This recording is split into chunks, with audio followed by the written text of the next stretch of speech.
China announced plans to ban the export of certain items to North Korea. The materials could be used to help Pyongyang build up its nuclear, chemical, and missile arsenals. Connie Kim fills us in on Beijing's follow-through on its commitment to UN sanctions against its longtime ally.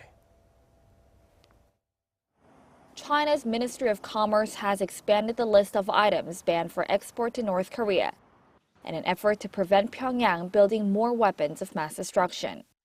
The list of dual-use goods, products that have both civilian and military use, includes 40 items including magnetic materials, laser welding equipment, and chemicals that could be used to produce chemical warfare agents.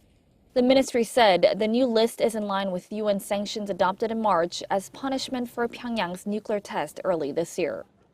China, which has backed North Korea for more than 6 decades, had also announced its first round of trade restrictions on the North in April, including a ban on imports of gold and exports of rocket fuel. The new measures are being seen as a result of Washington's efforts to put more pressure on North Korea. Washington's so-called secondary boycott that would sanction companies engaging in business with North Korea and its designation of Pyongyang as a primary money laundering concern indirectly adds the burden on the North. It is inevitable for Beijing to come up with measures to pressure its ally.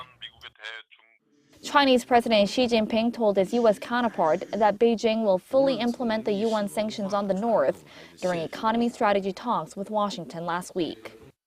There is also speculation that the International Atomic Energy Agency's recent claim that the North appears to have reopened a plant to produce weapons-grade plutonium from spent fuel may have made it hard for Beijing to disregard the pressure from Washington. Connie Kim, Arirang News.